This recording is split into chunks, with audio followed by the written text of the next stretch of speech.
o'clock show, enjoying great mixes by DJ TEROTS, who's on the ones and twos, and we've just had a great time with Apostle on the worship moments. DJ. Yeah.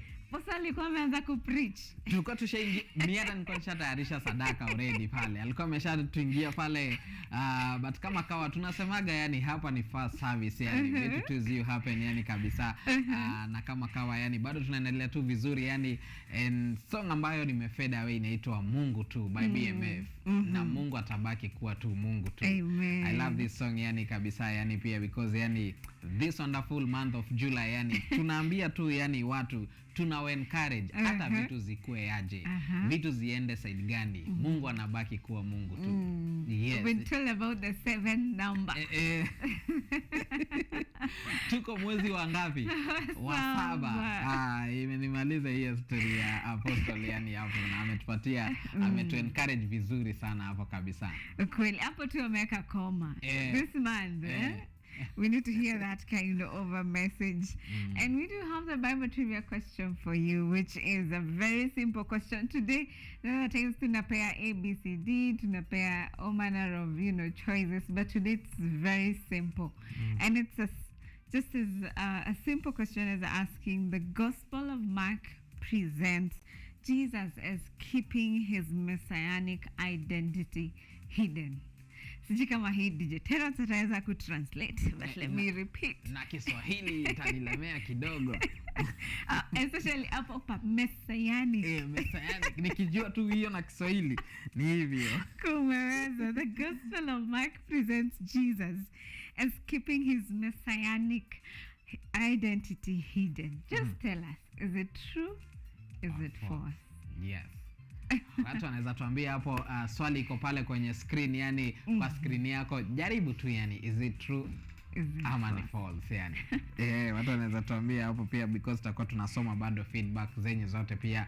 Pia tutakuwa tunauliza pia guest wetu tu hapa tu. Yes, pia wanakuja yani hapa na tunashukuru yani kabisa. So swali yetu ni: the Gospel of Mark presents Jesus as keeping his messianic identity hidden.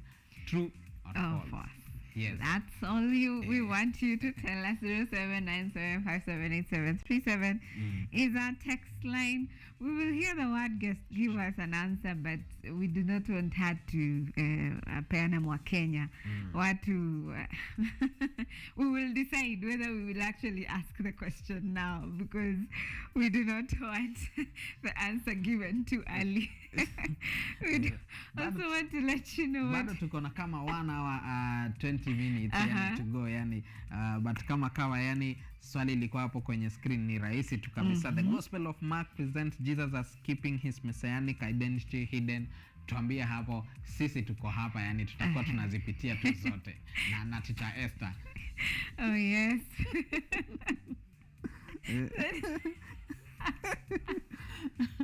Just what on a day like today, on 2nd of July, we see in 1834. This is quite a number of years. This is more than 200 years ago. We see a lady called Sarah Davis Comstock. Sarah Davis Comstock, her husband Grover, and other missionaries sailed from Boston aboard the Kashmir for Burma. We're told that Sarah died of dysentery. I don't think many people actually know what that disease is. Maybe ni kama cholera or something. 9 years later, and we're told that because of her many acts of kindness, they led many Burmese to commit themselves to Christ. And this happened actually after she died. This lady agreed with her husband to go for mission work. 9 years later, in the mission field, she died of dysentery. This was more like those cholera kind of diseases, and she died. But we're told later, after she died, many gave their lives to the Lord because of her many acts of kindness. And the question would be, what exactly has the Lord given you today? It's an encouragement. Let's act upon. We might not see the fruit immediately. So some of us to evangelize neighbor, to evangelize a few people, nasema hakuna mtu ananisikizaga mimi, nimequit. Kuna watu bebe Esther wao give up yani haraka yani kabisa. Hata not only hata watu pia I think tumeona pia most even pastors yani mtu anafungua church mahali ana plant church vizuri yani 1 month, 2 months, 3 months anapata washirika tu ni 4 tu bado. Na familia yake iko hapo ndani. Si ni familia yake already iko hapo. But sasa anasema yani ana give up yani. Na labda mtu mmoja tu yani tunasemaga hata ukiwa tu msanii hata utoe wimbo yani hapo. Even if hiyo wimbo itapata 1 view, 2 views. Labda hiyo wimbo ilikuwa inataka ifikie tu hao peke yake. Hao 2 views wako hapo, hao 3 views wako hapo. But si ununue likes pale ama views pale ifikie watu 1000 na bado haijafikia yani ile neno haijafikia ule mtu ulikuwa unataka. Yes. Such a great encouragement from this lady. Let's also be encouraged. This happened 200 years ago. You never know. Your example is what people will remember 100 or even 300 years to come. So be encouraged this morning with what happened in history on 2nd of July, the year 1834. Today we are discussing something that's very important, something we will never stop discussing because this is something that keeps progressing. Yani, the story of abortion is something we have to continue contending with because the numbers keep rising and rising and rising, and we get to see that the church especially does not, sometimes even the church is divided as far as this matter is concerned. There are people who will be like,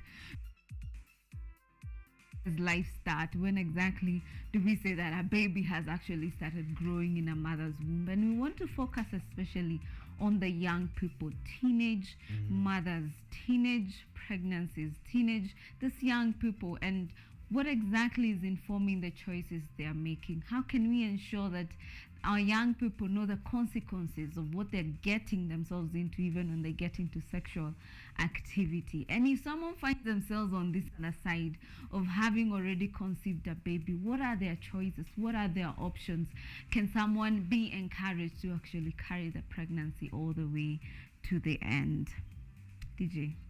Yes, na kama yani mziki ziko yani kwa wingi kabisa. Tutakuwa tunaingia pia na award yani guest ashafika already, tuko naye tu hapa, so in a few tutakuwa tunaingia tu saa hizi. Yes.